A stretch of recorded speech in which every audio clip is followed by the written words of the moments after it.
소용돌이 속으로의 추락. 에드거 앨런 포 1841년. 우리는 막 가장 높고 험한 바위산의 정상에 도달했다. 노인은 몇 분 동안 너무 지쳐서 말할 기운도 없는 듯 했다. 얼마 전이었더라면 마침내 그가 말했다. 내 막내 아들과 보조를 맞추어 이 길로 손님을 안내할 수도 있었어요. 그렇지만 3년 전쯤 이 세상 그 누구도 겪어본 적이 없는 일이 내게 일어났답니다. 아니, 적어도 그런 사건을 겪고 난 후 살아나 보고를 한 사람은 없다고 봐야겠죠. 그때 나는 방금이라도 죽을 것 같은 공포를 장장 6시간이나 견뎌내야 했거든요. 그 바람에 내 몸과 마음이 산산조각 난 겁니다. 손님 생각엔 내가 아주 늙은 노인네처럼 보이실 겁니다. 하지만 그건 사실과는 다릅니다. 머리가 칠흑빛에서 흰색으로 바뀌고 팔다리에서 힘이 빠져나가고 신경이 약해져서 조금만 힘을 쓰려고 해도 몸이 들들 떨리고 그림자만 봐도 겁에 질리게 되기까지 단 하루도 걸리지 않았답니다. 눈치채셨는지 모르지만 난 이 작디 작은 벼랑 아래만 봐도 어질어질해지지요. 그는 그 작디 작은 벼랑의 끄트머리에 아무렇게나 몸을 내던진 채 쉬고 있었다. 몸의 무게중심을 끄트머리 바로 위에 싣고 있었는데 몸이 벼랑 아래로 떨어지는 것을 방지하기 위해 바로 그 미끄러운 끄트머리에 팔꿈치를 괴고 있었다. 바로 이 작디 작은 벼랑, 즉 번뜩이는 검은색 바위로 된 깎아 지른 듯한 낭떠러지는 우리가 있던 곳 밑에 있던 험한 바위들의 세계로부터 약 500m 정도의 높이로 솟아올라 있었다. 나라면 이 세상 그 무엇을 준다 해도 그 절벽의 가장자리에서 5m 안으로 접근하지 않았을 것이다. 사실 나는 길잡이가 그처럼 위태로운 곳에 자리 잡는 것을 보고 너무나 겁에 질린 나머지 땅바닥에 납작 엎드려서 주변에 있는 작은 관목을 꼭 붙잡고 매달린 채 감히 하늘을 우러러볼 엄두조차 내지 못하고 있는 형편이었다.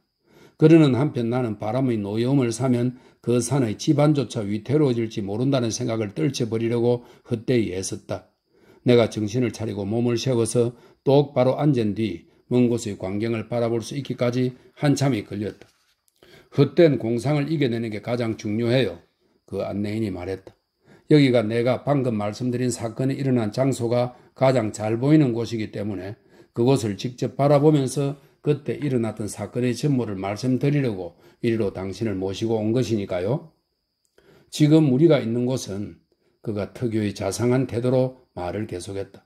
지금 우리가 바짝 접근해 있는 곳은 저 엄청난 노를란 지방 황량한 로포텐 열도, 이 로포텐 열도는 노르웨이 북서부 해안지역 근방 열도입니다.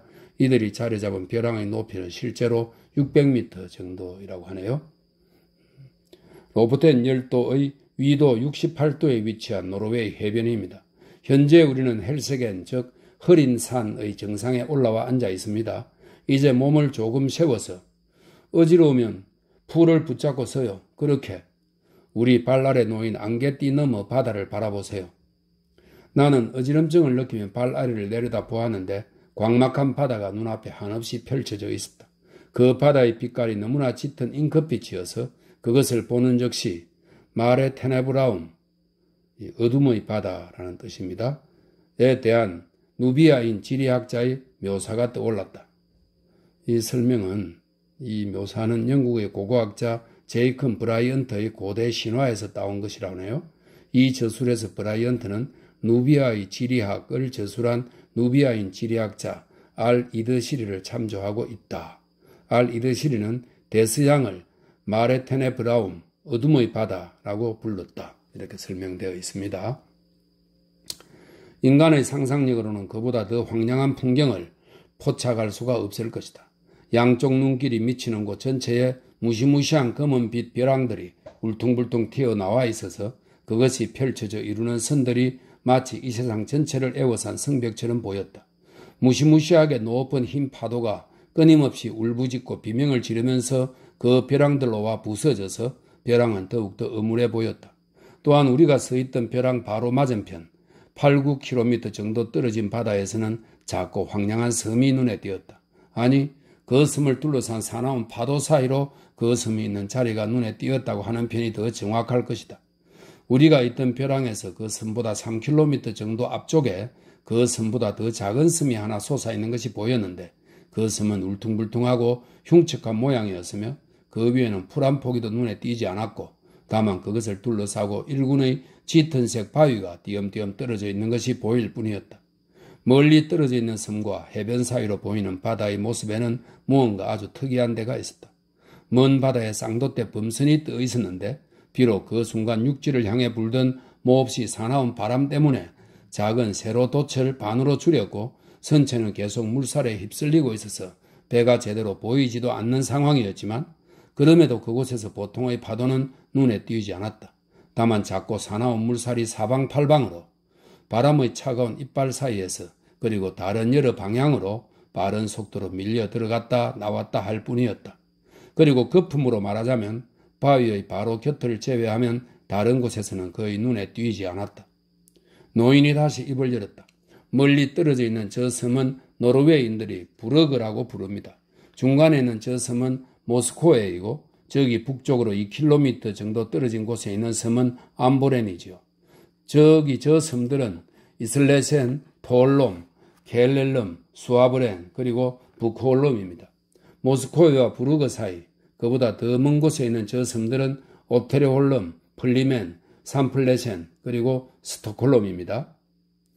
설명했습니다. 여기 언급된 섬은 모두 로포텐 열도의 일부이다. 이런 설명이 있네요. 그게 다 그 섬들의 진짜 이름이에요. 하지만 사람들이 도대체 무엇 때문에 그 섬들 하나하나에 일일이 이름을 붙였는지는 우리로서는 이해할 수 없는 일이죠. 무슨 소리가 들리십니까? 바다에서 일어나는 변화가 눈에 보이세요? 그때는 우리가 헬세겐 벼랑의 꼭대기에 머문 지 10분가량 지난 뒤였다. 우리가 벼랑 위로 올라갈 때 로포텐의 안쪽을 타고 올랐기 때문에 오르는 동안에는 바다가 전혀 안 보이다가 정상에 도달한 뒤에야 갑자기 바다가 우리 눈앞에 펼쳐진 것이었다. 노인이 말을 이어가는 동안 나는 엄청난 소음을, 점점 더 커지는 소음을 의식하게 되었다. 마치 엄청난 숫자의 물소떼가 미국의 대초원에서 울부짖을 때 나는 소리 같았다. 동시에 나는 바로 아래에서 뱃사람들이 삼각파라고 부르는 파도가 동쪽을 향한 조류로 재빠르게 변하는 것을 알 수 있었다. 이 조류는 내가 바라보는 동안에도 엄청나게 속도가 붙으면서 아주 끔찍하게 빨라졌다. 속도가 시시각각으로 빨라지면서 곧 맹렬하게 곤두박질 칠 기세였다. 그렇게 단 5분 만에 내가 내려다 보던 곳에서 부르그 섬에 이르는 바다 전체가 걷잡을 수 없이 사납게 몰아치게 되었다. 그러나 진짜 소용돌이는 모스코의 섬과 우리 쪽 해변 사이에서 벌어지고 있었다. 엄청난 바닷물이 수천의 물살이 되어 솔기가 터지고 상처를 내면서 서로 충돌하다가 갑자기 부풀어 터지면서 광란하고 경련했다. 그것들은 부풀어 오르고 끓어오르고 쇳소리를 내며 이루 헤아릴 수 없는 거대한 소용돌이를 만들었고 그 소용돌이는 절벽의 폭포에서나 볼 수 있을 정도로 빠른 속도로 동쪽을 향해 돌며 꼬꾸라졌다. 그러다가 몇 분이 지난 후 바다에는 또 다른 급격한 변화가 나타났다. 수면이 조금씩 부드러워졌고 소용돌이가 하나둘씩 사라졌으며 엄청난 크기의 거품띠가 이전까지 없던 곳 여러 군데에서 나타났다. 이 띠들은 조용히 길어지면서 서로 합쳐지다가 마침내 나선형을 그리면서 중앙이 푹 꺼진 소용돌이를 여럿 형성하더니 이내 더 큰 또 하나의 소용돌이를 만들기 시작하는 것처럼 보였다. 그러다가 갑자기, 너무나 갑자기 그 소용돌이가 직경이 2km도 넘는 원을 그리면서 분명하고 독자적인 소용돌이로 변했다. 이 소용돌이의 가장자리는 넓은 띠를 그리면서 번뜩이는 물보라였다. 그러나 이 물보라의 띠를 이루던 물방울 중 어느 하나도 그 무시무시한 소용돌이의 아가리로 빠져들어가지는 않았다. 소용돌이의 내부는 매끄럽게 반짝거리는 칠흑빛의 수평선과 약 45도 각도를 이루는 벽 형태였고 이 벽이 물방울을 뚝뚝 떨어뜨리면서 크게 흔들거리며 현기증 나는 속도로 빙글빙글 돌고 있었다. 적어도 그것이 인간의 눈에 보이는 모습이었다. 그 벽은 또한 바람을 향해 반은 비명이고 반은 고함인 듯한 무시무시한 소리를 냈는데 저 강대한 나이아가라 폭포조차도 하늘을 향해 그처럼 무시무시한 소리를 지른 적은 없을 것이었다. 단말마의 고통 속에서라도 말이다. 산은 지방까지 흔들렸고 바위도 요란한 소리를 내며 흔들거렸다. 나는 신경의 동료가 극에 달한 나머지 땅에 얼굴을 대고 바짝 엎드린 채 몇 안 되는 풀포기를 붙잡고 매달렸다. 마침내 나는 노인에게 말했다. 바로 이것이 그 유명한 말스트렘이라는 소용돌이인가 보군요. 맞습니다. 그가 대답했다. 우리 노르웨이 사람들은 그 소용돌이의 한가운데 있는 모스크의 섬의 이름을 따서 모스코의 스트렘이라고 부른답니다. 나는 이 소용돌이에 대한 일반적인 설명을 읽은 적이 있지만 그것만으로는 내가 그때 목격한 소용돌이에 전혀 대비할 수 없었다. 요나스 라무스의 설명이, 이 요나스 라무스는 1702년 발표한 제작에서 신라와 크리브디스, 거대한 소용돌이와 험한 바위섬을 말합니다. 사이를 헤쳐나가던 율리시스의 모험이 노르웨이 해안가 말스트렘에서 일어났을 가능성을 주장했다 하는 설명이 있습니다.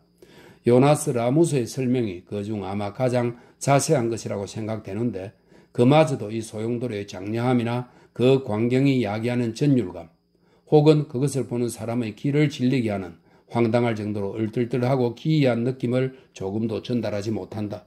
그가 어떤 곳에 서서 그리고 어느 순간에 그 소용돌이를 살펴보았는지는 분명치 않다. 하지만 그가 그것을 헬세견의 꼭대기에서 본 것도 폭풍우가 칠 때 본 것도 아니면 분명하다. 그럼에도 그의 묘사 중 일부분은 그 상세함 때문에라도 인용할 만한 가치가 있다고 생각한다. 그의 묘사가 그 광경이 주는 강렬한 인상을 전달하는데 절대적으로 미흡하긴 하지만 말이다. 로포텐 섬과 모스코의 섬 사이 그는 말한다. 물의 깊이는 36에서 40길에 이른다. 그러나 부르그를 향한 쪽에서는 그 깊이가 얕아져 그곳을 지나가는 배는 바위에 부딪혀 산산조각이 나기 십상이다. 이런 사태는 날씨가 맑고 고요할 때도 마찬가지이다. 밀물 때면 파도들이 요란한 소리를 내며 로포텐 섬과 모스코의 섬 사이의 땅을 급격한 속도로 넘어간다. 격렬한 썰물이 내는 우르릉 소리는 가장 무시무시한 폭포가 내는 가장 요란한 소리도 따라가기 힘들 정도이다. 그 소음은 17km 정도 떨어진 곳에서도 들을 수 있으며 만일 어떤 배가 넓고도 깊은 그 소용돌이 혹은 10년의 영양권 안으로 들어선다면 단숨에 바닥으로 빨려 들어가 거기 있는 바위에 부딪혀 산산조각이 나는 것을 피할 길은 없다. 그러다 파도가 가라앉으면 물보라가 다시 하늘을 향해 치솟는다.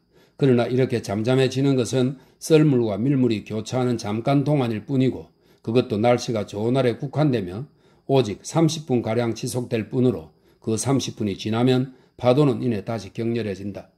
물길이 가장 사나울 때 그리고 폭풍으로 인해 물길이 더 광포해졌을 때는 직경 1 노르웨이 마일, 이게 7.24km에 해당한답니다.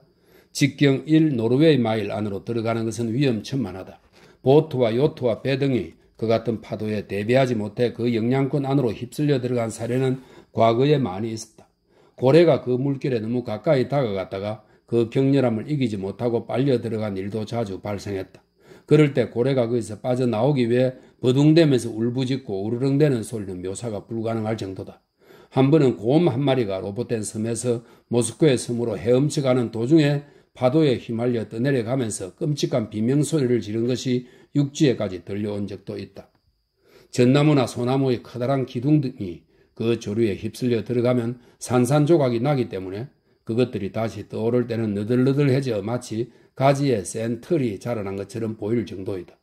이 사실은 나뭇가지들이 빨려 들어갔을 때 이리저리 휩쓸리게 되는 자리가 울퉁불퉁한 바위로 이루어져 있다는 사실을 명백히 알려준다. 조류는 바다의 밀물과 썰물에 의해 조절되며 6시간마다 물이 주기적으로 높아졌다 낮아진다. 1645년에는 사순절 전 두 번째 일요일 아침 일찍 격렬한 조류가 아주 큰 굉음과 함께 몰려와 해변에 있던 집들의 주춧돌까지 그 깊은 나락으로 떨어진 일도 있다. 물의 깊이로 말하자면 나는 그 소용돌이의 바로 그 근처에서 직접 그것을 목격한 사람이 어떻게 그 깊이를 안다고 단언할 수 있는지 이해가 가지 않았다. 40길이라는 주장은 모스크의 섬이나 로포텐 섬의 해변에 아주 가까운 부분의 해협에만 해당되는 사실이라고 판단된다. 모스크의 스트렘의 중심은 깊이가 아주 깊어 측정이 불가능한 것으로 보인다. 그리고 그 증거를 구하기 위해서라면 헬세겐 섬 꼭대기의 험준한 바위에 서서 소용돌이 속 10년을 슬쩍 보는 것 이상으로 더 좋은 방법도 없을 것이다. 나는 그 절벽 꼭대기에 서서 발 아래에서 울부짖는 플레게톤을 내려다보면서, 이 플레게톤은 그리스 신화에서 지옥에 있는 5개의 강 중 하나로 불타는 강이라는 뜻이라고 합니다. 플레게톤을 내려다보면서 그 정직한 요나스 라무스가 고래와 곰의 일화를 믿기 어려운 일이라고 기록한 데서 보이는 단순성에 미소 짓지 않을 수 없었다. 실상 내가 보기에는 이 세상에 존재하는 가장 큰 선박이라 할지라도 그 소용돌이의 치명적인 흡인력의 자장 속으로 일단 들어서면 폭풍 앞의 깃털처럼 아무런 저항도 못하고 통째로 곧장 사라져 버릴 것이 너무도 자명했기 때문이다.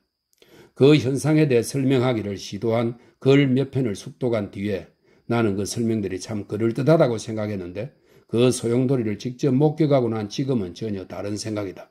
즉 내겐 그것들이 아주 불충분하다고 느껴진다. 일반적으로 받아들여지는 견해는 이 소용돌이와 페루의 섬들 가운데서 발생하는 세 개의 더 작은 소용돌이에는 밀물과 썰물 때 파도가 바위와 암초의 마루에 부딪혀 솟아오르고 떨어져 내리는 것 외에 다른 원인은 없다. 바위와 암초의 마루가 물길을 막아 물이 폭포처럼 곤두박질 치게 되는 것이다. 그래야 밀물이 높이 오르면 오를수록 물은 더욱 깊이 떨어질 것이고 이 모든 과정의 자연적인 결과가 소용돌이나 회오리로 나타나는 것으로서 그것들의 경이로운 흡인력은 실제보다 작은 규모의 실험들에 의해 충분히 잘 알려져 있다라는 것으로 대형 백과사전에 쓰여 있는 것이다. 키르를 비롯한 저자들은 말스트렘 해협의 중앙에 10년이 있어 그 10년이 지구를 관통하여 아주 머나먼 곳에서 분출한다고 상상했다. 보스니아만이라고 다소 단정적인 이름이 붙여진 경우가 그 예이다. 이 견해는 현실적으로는 근거가 없는 것이지만 말스트렘을 바라보는 동안 내 상상력으로 가장 쉽게 동의할 수 있는 것이기도 했다.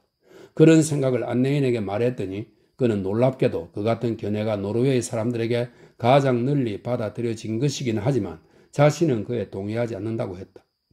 앞서 언급한 백과사전의 견해에 대해서도 자신으로서는 받아들이기 어렵다고 말했고 나도 그의 견해에 동의했다.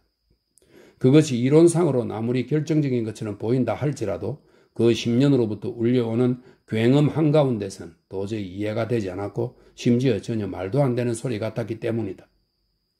이제 그 소용돌이를 충분히 잘 살펴보셨지요? 노인이 말했다. 그러니까 이제 살금살금 기어서 바위 저쪽 바람이 불지 않아 바다의 표효가 잠잠해지는 곳으로 가십시다. 거기서 내 경험담을 말씀드리겠습니다. 그 이야기를 듣고 나면 손님께서는 내가 모스코 에스트렘에 대해 얼마나 잘 알고 있는지에 대해 추호도 의심하지 않으실 겁니다. 나는 그의 말을 따라 자리를 옮겼고 그가 이야기를 시작했다. 나와 형과 동생은 한때 70톤급 범선을 갖고 있었습니다. 우리는 그 배로 모스코의 섬 너머 부르거섬 근처에서 고기를 잡곤 했지요. 크게 소용돌이 치는 바다에서는 어느 곳에서나 고기가 잘 잡힌답니다. 기회를 잘 포착해야 하고 또 그런 곳으로 고기잡이를 갈 용기가 필요하긴 하지만 말입니다.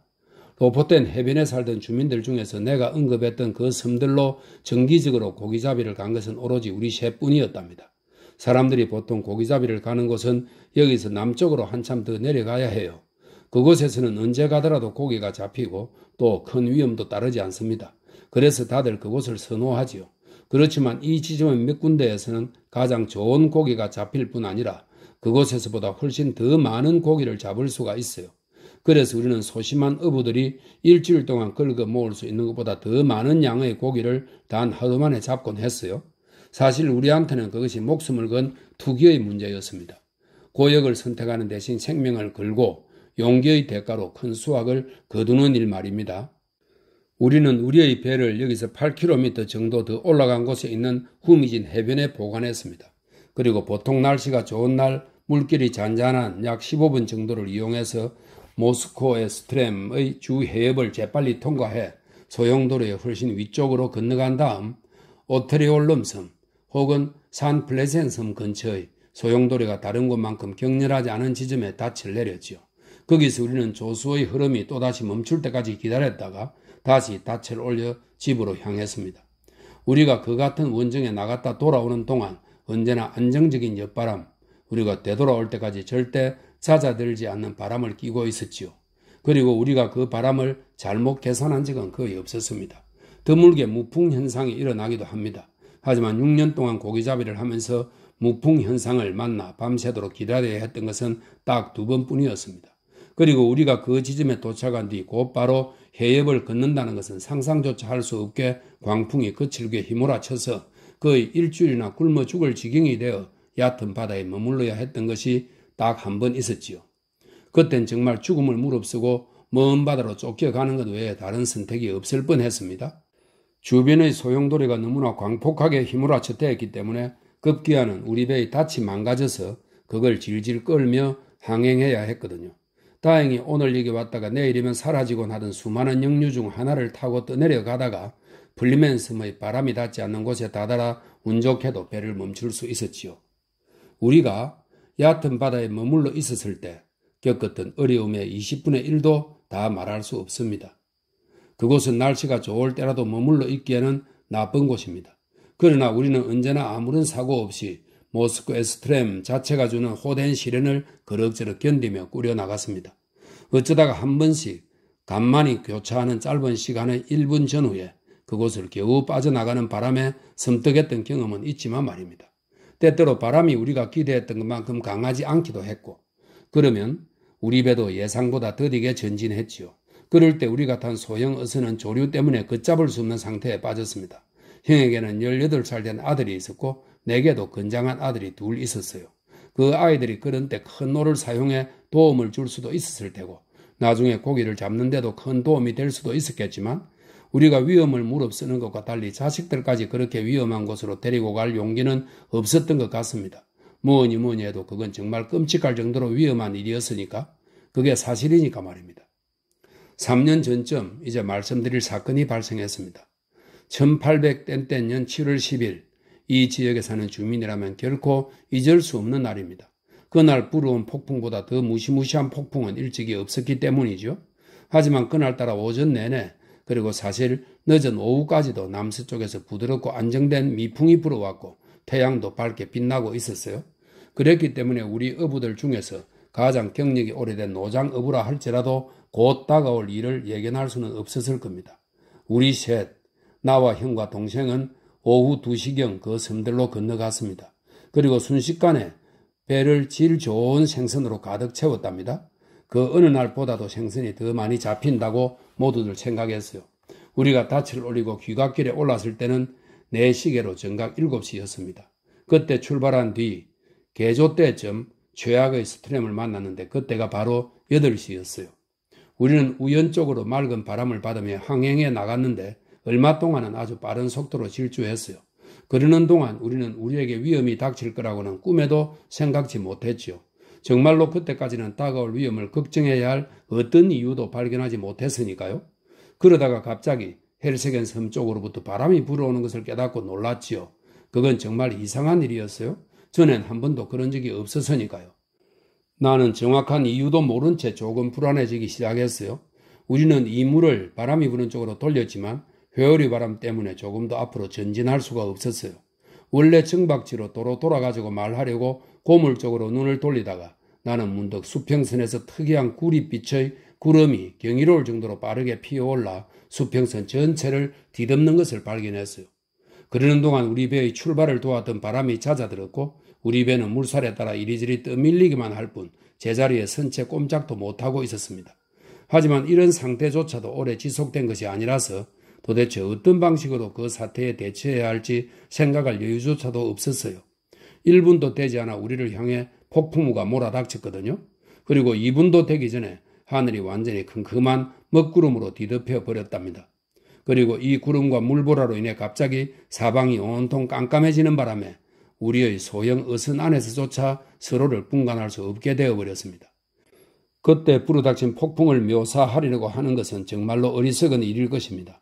노르웨이 전체에서 연륜이 가장 오래된 어부조차도 그런 폭풍 비슷한 것조차 겪어본 적이 없었을 겁니다. 돛이 우리를 덮치기 전에 황급히 내렸지만 폭풍이 한번 휙 불자 우리 배의 돛대 2개 모두 마치 톱으로 자른 듯 동강이나 배 밖 물속으로 빠져버렸습니다. 그리고 그 두 돛대들 중 큰 돛대와 함께 파도에 휩쓸리지 않으려고 돛대 기둥에 몸을 동여매고 있던 내 동생도 함께 물속으로 내동댕이 쳐졌고요. 우리 배는 바닷물 위에 떠있는 깃털 중에서도 가장 가벼운 깃털에 지나지 않았습니다. 배의 갑판은 이물 전체에 조그만 창구만 하나 나있는 완전한 평갑판이었습니다. 우리는 스트렘을 건널 때면 언제나 변덕스러운 바다에 대비해 그 창구에 좁은 너를 붙이고 다녔죠.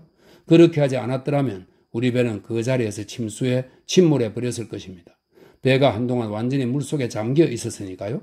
그때 형이 어떻게 죽음을 모면할 수 있었는지는 나도 모르니 설명이 불가능합니다. 그걸 확인할 기회가 끝내 주어지지 않았으니 말이죠. 나로 말하자면 앞돛을 내리자마자 갑판에 몸을 던진 채 납작 엎드려 발은 이물의 좁은 가장자리에 대고 손으로는 앞돛 하단 근처에 있던 골이 달린 볼트를 꼭 잡고 매달렸습니다. 그렇게 한 것은 순전히 본능적인 것이었어요. 혼비백산에서 생각이고 나발이고 할 겨를이라고는 없었으니까요. 그런데 그런 내 자세가 내가 취할 수 있었던 최상의 자세였다는 게 나중에 판명되었습니다. 우리는 한동안 앞서 말씀드린 것처럼 물속에 완전히 잠겨 있었어요. 나는 그동안 내내 숨을 꾹꾹 참으면서 골이 달린 볼트만 꼭 붙잡고 매달려 있었어요. 더 이상 숨을 참을 수 없게 되었을 때 손에서 볼트를 놓지 않은 채 무릎을 딛고 몸을 들어 올려 머리를 물 밖으로 내밀었습니다. 이어서 우리의 조그만 배가 선체를 부르르 한 차례 뜨는 것이 느껴졌습니다. 개가 물 밖으로 나와 물을 트는 것처럼 말이죠. 그동안 내게 음습했던 무감각 상태를 이겨내 보려고 정신을 차려 다음 단계의 행동을 생각해 보려던 참에 누군가가 내 팔을 잡았습니다. 형이었어요. 기쁨으로 가슴이 마구 뛰었습니다. 형도 물속에 빠져버린 게 틀림없다고 생각하고 있었으니까요.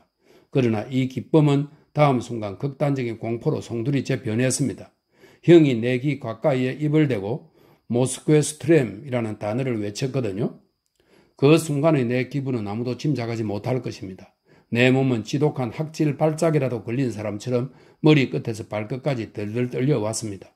그 말 한마디만으로 형이 무슨 말을 하려는 것인지 알아들을 수 있었기 때문입니다. 형의 메시지가 너무나 분명했던 거지요. 우리를 향해 몰아닥치던 바람에 떠밀려 스트렘의 소용돌이를 향해 떠내려가고 있으며 이 세상 그 어떤 것도 우리를 구해줄 수 없다는 그 메시지가 우리가 스트렘 해협을 건널 때면 항상 날씨가 아주 좋은 날이라도 그 소용돌이를 멀리 피해가곤 했으며 뿐만 아니라 반드시 개조 때까지 조심스럽고 참을성 있게 기다렸다고 말씀드린 것을 기억하시죠? 그런데 우리는 그 순간 그 소용돌이 바로 위를 지나가고 있었단 말이에요. 더욱이 그처럼 강력한 폭풍의 한가운데를. 그 순간 나는 우리가 그곳을 통과할 땐 개조 무렵이 될 게 틀림없어. 그러니 희망이 아주 없는 것도 아니야 하고 생각했습니다. 그러나 다음 순간 나는 그렇게 터무니없는 희망을 가질 정도로 말도 안 되게 어리석었던 나 자신을 저주할 수밖에 없었습니다. 우리가 대포 90개를 실을 수 있는 커다란 포함의 10배만큼 큰 배를 타고 있다 하더라도 침몰할 수밖에 없으리라는 것을 깨달았기 때문입니다. 이 무렵 폭풍의 첫 경랑이 잦아들었습니다. 아니, 아마도 우리가 그 바람을 고물 쪽으로 받고 달리고 있어 그걸 별로 느끼지 못한 것일지도 모릅니다. 여하튼 처음에는 바람의 기운에 눌려 평평해진 상태로 거품을 뿜던 바다가 이제 산더미 같은 기세로 일어섰습니다. 하늘에도 특이한 변화가 찾아왔습니다. 사방은 여전히 칠흑같이 어두웠지만 갑자기 우리 머리 바로 위로 맑은 하늘 조각 하나가 동그랗게 나타났습니다. 내가 본 그 어느 하늘보다도 맑고 밝고 짙은 청색이었어요. 그리고 그런 달빛이 있을 수 있다고는 한 번도 생각해 본 적이 없을 만큼 밝은 광채를 띤 보름달이 하늘을 뚫고 섬광을 번뜩이며 나타났습니다. 이 밝은 보름달 덕분에 주변의 모든 것이 아주 똑똑히 보였습니다. 그렇지만 신이시여, 그렇게 밝게 비춰져 눈앞에 펼쳐진 장면이 정녕 어떤 것이었던지 그때 나는 한두 번 형에게 말을 건네려고 시도했습니다. 그러나 영문을 알 수는 없어도 하여튼 주위의 소음이 너무 심해서 형은 내 말을 단 한마디도 알아듣지 못했습니다. 형의 귀에다 입을 대고 목청을 있는 대로 높여 내가 낼 수 있는 가장 큰 목소리로 고함을 쳤는데도 말이죠. 이윽고 형은 시체처럼 창백한 모습으로 고개를 흔들더니 손가락 하나를 치켜들었습니다. 내 말을 잘 들어 라고 말하는 것처럼 말이죠. 처음에는 형이 무슨 말을 하려는지 도무지 이해할 수가 없었습니다. 그러다 곧 끔찍한 생각이 번쩍 고개를 들었습니다. 나는 시계 주머니에 손을 넣어서 가까스로 내 시계를 끄집어내었습니다. 시계가 가지 않고 있었습니다. 달빛의 도움을 받아 그것을 흘낏 본 나는 눈물을 흘리며 바다 저 멀리 그것을 내던졌습니다. 시계바늘이 7시에 멈춰 있었던 거예요. 개조 시간은 이미 지나가 버렸고 스트렘의 소용돌이는 한창 격노한 상태에 있었던 겁니다. 잘 건조되어 균형이 잘 잡혀 있고 짐이 바다 깊이 실려 있지 않은 선박의 경우 강한 질풍 속의 파도는 아무리 심해도 항상 그 배의 밑바닥으로 미끄러져 떨어지는 것처럼 보입니다. 이는 육지인들이 보기에는 아주 신기한 현상인데 뱃사람들은 그걸 파도타기라고 합니다. 그때까지 우리는 부풀어 오른 파도를 아주 기술적으로 타고 있었습니다. 그러나 곧 거대한 바다가 우리를 휩쓸어 치솟아 오르던 파도 꼭대기의 바로 밑까지 데리고 올라갔는데 파도가 계속 올라가면서 우리도 마치 하늘로 날아갈 듯 파도와 함께 위로 계속 올라갔습니다. 파도가 그렇게 높이 올라갈 수 있다는 사실이 믿기지 않을 정도였습니다. 그런 다음 단 한 번만에 활강하면서 곤두박질 치듯 떨어졌는데 그 바람에 나는 마치 꿈속에서 높디 높은 산 꼭대기에서 떨어질 때 같이 속이 메석메석하고 어지러웠습니다. 하지만 나는 파도의 정점에 있는 동안 재빠르게 주변을 둘러볼 수 있었습니다. 그리고 그 한 번으로 충분했습니다. 그 즉시 우리의 정확한 위치를 알아챘으니까요. 모스크 에스트렘 소용돌이는 우리 바로 앞 약 400m 떨어진 곳에 있었습니다. 그러나 그 소용돌이는 당신이 지금 보는 것과 같은 평소의 모스크의 스트렘이 아니라 물방아를 돌리는 용수로의 물과도 같은 상태였습니다. 우리가 있는 곳이 어디라는 것을, 그리고 우리에게 무슨 일이 닥쳐오리라는 것을 모르고 있었다면 나는 그게 무언지조차 전혀 알아보지 못했을 것입니다. 상황이 상황이었던지라 나는 공포에 질린 나머지 나도 모르게 눈을 꼭 감았습니다.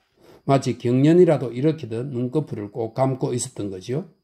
그로부터 채 2분을 넘기기 전에 순식간에 파도가 내려앉았고 우리 주변이 거품으로 둘러싸여 있다는 것을 알 수 있었습니다.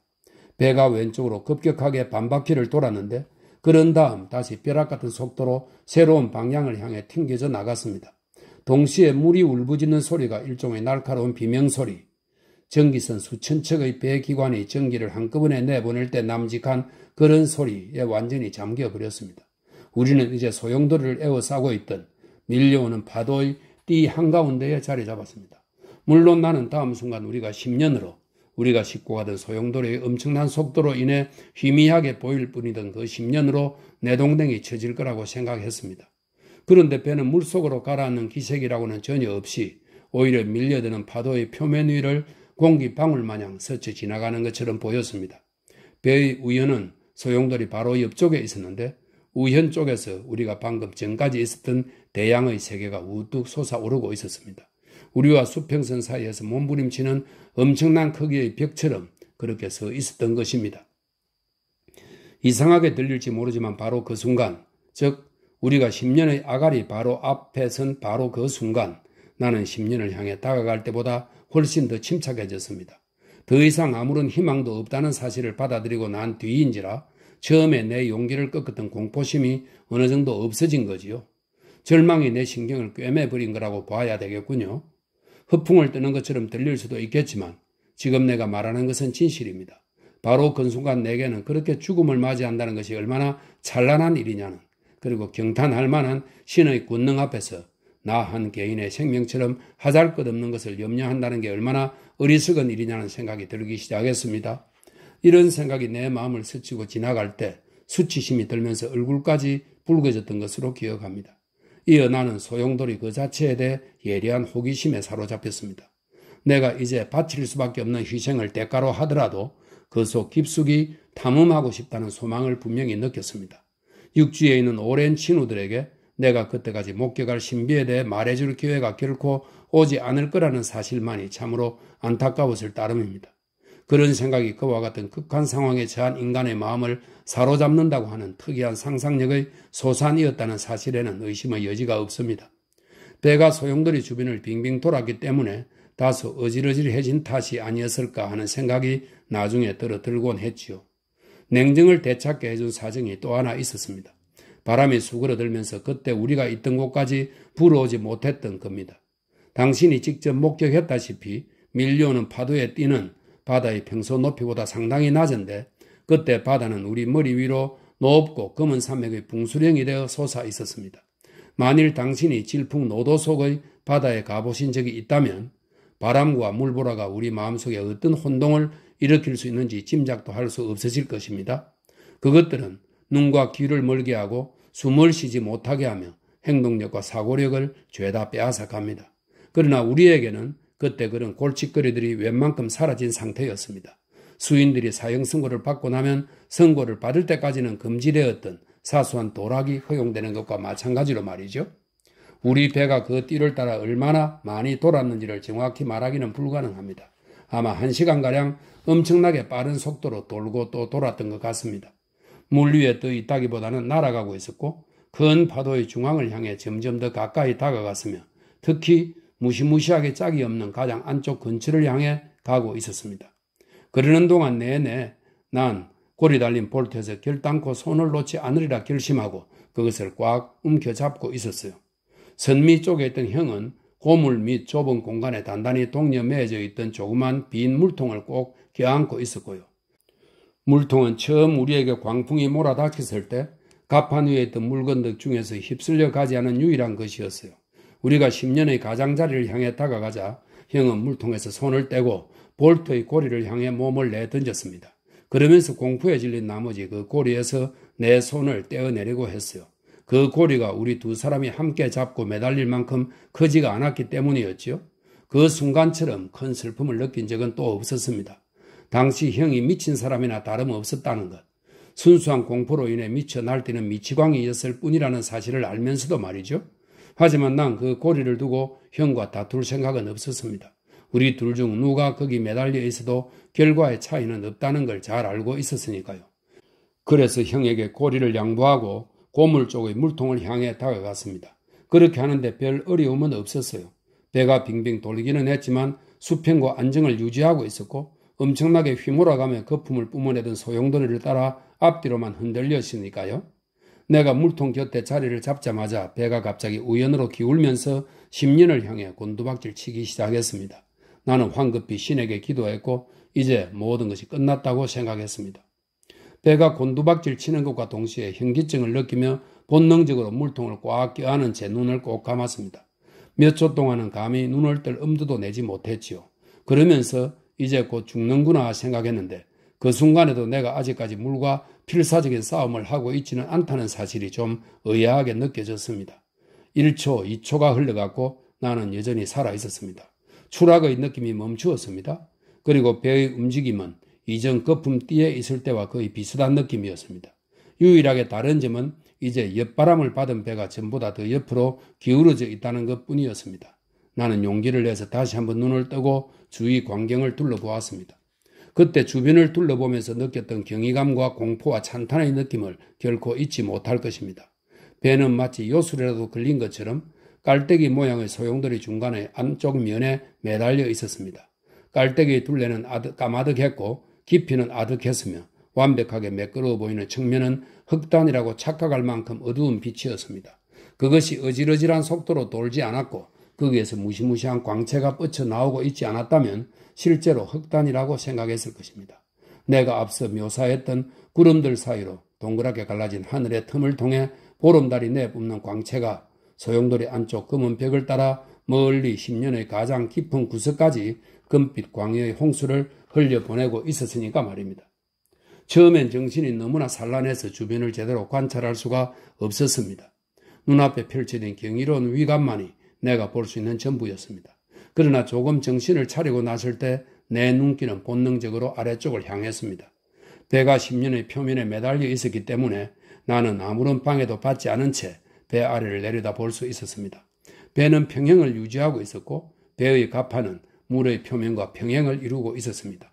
그러나 물의 표면이 45도 이상으로 기울어져 있었기 때문에 우리는 가판의 끝에 기대 누워있는 형국이었습니다. 그럼에도 불구하고 서서 물통을 끌어안고 있는 일이 수평을 유지하고 있을 때보다 더 어렵지는 않았던 것 같습니다. 아마도 배가 워낙 빨리 돌아가고 있었기 때문이 아닌가 싶군요. 달빛은 가없는 10년의 바닥을 더듬는 듯 했습니다. 그러나 나는 그곳에 있던 모든 것을 감싸고 있던 짙은 물안개 때문에 여전히 아무것도 분명하게 식별할 수는 없었어요. 그 안개 위로 회교도들이 시간과 영원 사이의 유일한 통로라고 부르는 기우뚱거리는 좁은 다리 같은 휘황찬란한 무지개가 걸려 있었습니다. 이 안개 혹은 물안개가 깔때기처럼 생긴 어마어마한 크기의 벽 같은 소용돌이가 이 10년의 바닥에서 서로 만나 부딪히면서 생긴 것이라는 점에는 의심의 여지가 없었습니다. 하지만 그 물안개로부터 하늘로 치솟아 오른 고함 소리에 대해서는 감히 묘사하려는 시도도 하지 않으렵니다. 우리의 배가 처음 물거품의 맨 위 띠로부터 나락을 향해 미끄러져 내려갈 때는 파도를 따라 아주 멀리 하강에 내려갔습니다. 그러나 그 이후에는 결코 첫 번째 비례하는 만큼 급작스럽게 하강하지는 않았습니다. 배가 빙글빙글 휘몰아 돌긴 했지만 그 움직임이 고르지 않아 어찔어찔한 요동과 반작용을 수반했지요. 그런 요동과 반작용으로 인해 고작 몇백 미터를 내려간 적이 있었고 그냥 소용돌이 전체를 순회하는 데 머무르다시피 한 적도 있었습니다. 그 결과 배가 한 바퀴씩 돌 때마다 매번 아래로 아주 서서히 그렇지만 명백히 눈에 띄게 전진해 가고 있었던 것입니다. 그렇듯 우리를 싣고 가는 막막한 검은 바다를 둘러보다가 나는 우리의 배가 소용돌이의 품에 안긴 유일한 물체가 아님을 깨달았습니다. 우리 배의 위아래 모두에서 배의 조각들, 커다란 건축용 제목과 나무 기둥, 그리고 가정용 가구나 부서진 상자, 물통, 통널 등 많은 물건이 눈에 띄었습니다. 내가 그때 공포심 대신 부자연스럽다 할 만한 호기심에 사로잡혀 있었다는 것은 이미 앞서 얘기했죠. 그 호기심은 생각만으로도 끔찍한 종말을 향해 한 발 한 발 다가가면서 오히려 점점 더 커지는 듯 했습니다.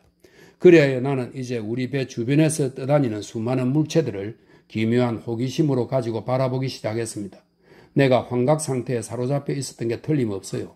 그 물체들이 아래쪽 물거품을 향해 떨어지는 속도를 비교, 추측하는 데 재미까지 느꼈으니까요. 한 번은 다음에는 저 전나무가 무시무시한 속도로 떨어져서 10년의 바닥으로 사라질 게 틀림없어 라고 혼자 말을 했는데 그러고 나서 네덜란드 상선의 자네가 순서를 어기고 전나무보다 먼저 추락하는 것을 보고 실망하기까지 했으니 말입니다.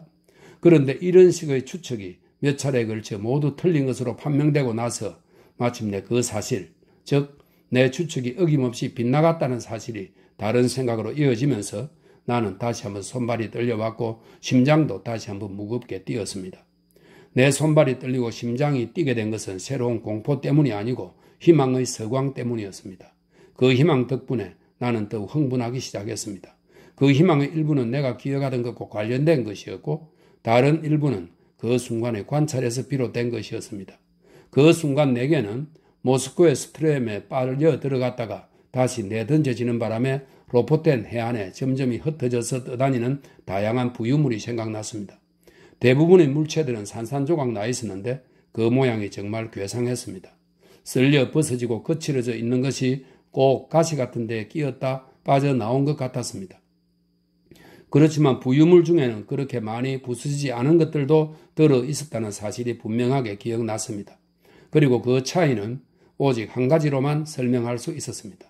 그러니까 파편들 중에서 너덜너덜해진 것들만이 소용돌이에 완전히 흡수되었다가 나온 것들이며 나머지 것들은 조수의 흐름이 이미 완만해진 뒤에 소용돌이에 빨려 들어갔거나 아니면 어떤 이유에서였든지 일단 소용돌이에 흡수된 뒤의 하강 속도가 아주 느렸기 때문에 밀물이나 썰물이 오기 전에 바닥까지 내려가지 않았을 거라는 겁니다. 이 두 가지의 경우 어느 쪽이든 이 나중 것들은 소용돌이에 더 먼저 빨려 들어갔거나 더 급하게 흡수되었던 물체들이 겪었던 것과 같은 운명을 피한 채 다시 바다의 수면에 더 올랐다는 거지요. 그 외에도 나는 세 가지 중요한 규칙을 관찰할 수 있었습니다. 첫 번째는 일반적으로 적용될 수 있는 규칙으로 물체의 크기가 크면 클수록 추락 속도가 빠르다는 것입니다. 두 번째는 똑같은 크기의 물체 중에서 하나는 구형이고 다른 하나는 각진 것이라면 그 둘 중 둥근 물체의 하강 속도가 더 빠르다는 것입니다. 세 번째는 두 물체의 질량이 같다면 그중 원통형인 것이 다른 어떤 형태의 것보다 더 천천히 빨려 들어간다는 것입니다. 소용돌이를 빠져나온 뒤 나는 이 관찰에 대해서 지역의 연로한 학교 선생님과 몇 차례 대화를 나눈 적이 있었습니다. 바로 그분이 내게 원통형이니 구형이니 하는 용어를 가르쳐 주셨지요. 내가 관찰한 것이 실제로 부여물의 형태에 따른 자연스러운 결과라는 것을 그분이 설명해 주셨습니다. 그리고 소용돌이 속을 부유하는 원통이 어떻게 그 흡인력에 더 잘 저항하는지 그리고 부피가 같지만 형태는 다른 물체보다 흡수되기가 더 어려운지를 직접 보여주셨지요. 더욱이 아주 깜짝 놀랄 만큼 특이한 정황이 하나 있어서 내가 앞서 말씀드린 것 같은 관찰을 실행에 옮겨버리고 조바심 칠 수밖에 없게 만들었어요. 우리 배가 소용돌이를 돌 때마다 물통이라든가 배의 활대나 돛대 따위를 지나치곤 했지 않습니까? 그런데 내가 처음 눈을 떠 그 경이로운 소용돌이를 목격했을 때 우리 배와 동일한 높이에 떠 있던 것 중 대부분은 나중에 우리 배보다 훨씬 높은 곳에 떠 있다는 사실. 그러니까 그것들이 원래 위치에서 오히려 약간씩 위로 올라간 것처럼 보인다는 사실이 눈에 띄었던 겁니다. 나는 더 이상 망설이지 않았습니다. 나는 그때까지 내가 꽉 붙잡고 매달려 있던 물통에 몸을 꼭 붙들어 맨 다음 그것을 고물에서 분리해내서 물통과 함께 바닷속에 빠지기로 결심했습니다. 나는 몸짓으로 형의 주의를 끌어 우리 주변에서 떠다니는 물통들을 가리키면서 내가 그때 실행에 옮기려고 하던 계획을 형이 이해하게 하려고 최선을 다해 노력했습니다. 마침내 형이 내 의도를 알아차린 것처럼 보이긴 했는데 이해를 제대로 했는지는 모르겠지만 아무튼 형은 절망적인 태도로 고개를 가로저으면서 고리 옆에서 다른 곳으로 움직이기를 거부했습니다. 내가 형의 곁으로 가는 것은 불가능했습니다. 그리고 상황이 워낙 위급했던지라 나도 더 이상 지체할 수는 없었습니다. 그리하여 나는 마음의 갈등을 느끼며 비통한 심정으로 형을 그 자신의 운명에 맡겨놓기로 결심하고 고물과 물통을 연결한 밧줄을 풀어 내 몸을 물통에 묶은 뒤 조금도 지체하지 않고 물통과 함께 바닷물 속으로 뛰어들었습니다. 결과는 내 예상과 딱 맞아떨어졌습니다. 지금 당신에게 이야기를 하고 있는 사람이 바로 나이니 내가 거기서 빠져나왔다는 사실을 당신이 직접 목격한 셈인데다 이미 내가 어떻게 탈출했는지도 알고 있고 따라서 내가 앞으로 말할 내용을 이미 짐작하실 테니 이야기를 빨리 마치도록 하지요. 내가 탈출하고 나서 1시간가량 지난 후 배는 멀리 아래로 뚝 떨어진 뒤 곧이어 연달아 서너 차례 거칠게 선회했고 그에 이어 사랑하는 형을 실은 채 혼란스러운 소용돌이를 이룬 물거품의 나락을 향해 곤두박질 쳐 영원히 사라졌습니다. 내 몸에 묶어 메고 있던 물통은 내가 배에서 뛰어내렸던 지점과 10년의 바닥 사이의 중간보다 약간 더 아래쪽으로 떨어졌는데 곧이어 소용돌이의 모양이 크게 변했습니다. 거대한 깔때기 같은 소용돌이의 측면 비탈의 경사가 시시각각 완만해진 것입니다. 그리고 소용돌이가 도는 기세도 점차 덜 사나워지기 시작했습니다. 물거품과 무지개도 차츰 사라졌고 10년의 바닥도 서서히 부상하는 듯 했습니다. 하늘이 맑아지고 바람이 잦아들었으며 밝은 보름달이 서쪽으로 질 즈음 나는 내가 모스크의 스트렘의 소용돌이에 있었던 바다의 표면에 떠서 로포텐 섬 쪽을 바라보고 있다는 사실을 깨달았습니다. 조류는 완만했지만 폭풍의 영향으로 바다는 여전히 산더미 같은 파도로 부풀어 있었습니다. 나는 스트렘의 해협을 향해 세차게 떠밀려갔고 해안을 따라 빠르게 떠내려가다가 이내 어부들의 어장 안으로 흘러 들어가게 되었습니다. 기진맥진한 데다 위험에서 벗어나긴 했지만 너무나 끔찍한 경험에 대한 기억으로 말문조차 막힌 나를 배 하나가 발견해 끌어올렸습니다. 나를 배전으로 끌어올린 건 오랜 친구들이자 평소의 동지들이었지만 그들은 나를 전혀 알아보지 못했습니다. 영혼의 세계에서 돌아온 여행자를 알아보기가 불가능한 거나 마찬가지였지요. 단 하루 전엔 칠흑빛이었던 내 머리카락이 지금 당신이 보는 것처럼 하얗게 새어버렸으니까요. 친구들은 또한 내 얼굴의 표정도 완전히 변해버렸다고들 했습니다. 그들에게 내 경험담을 얘기해 주었는데 그들은 물론 믿지 않았어요. 지금 당신께 같은 이야기를 해드린 것입니다. 물론 당신이라고 해서 그 이야기를 로포텐의 명랑한 어부들 이상으로 믿어주리라고는 거의 기대하고 있지는 않습니다만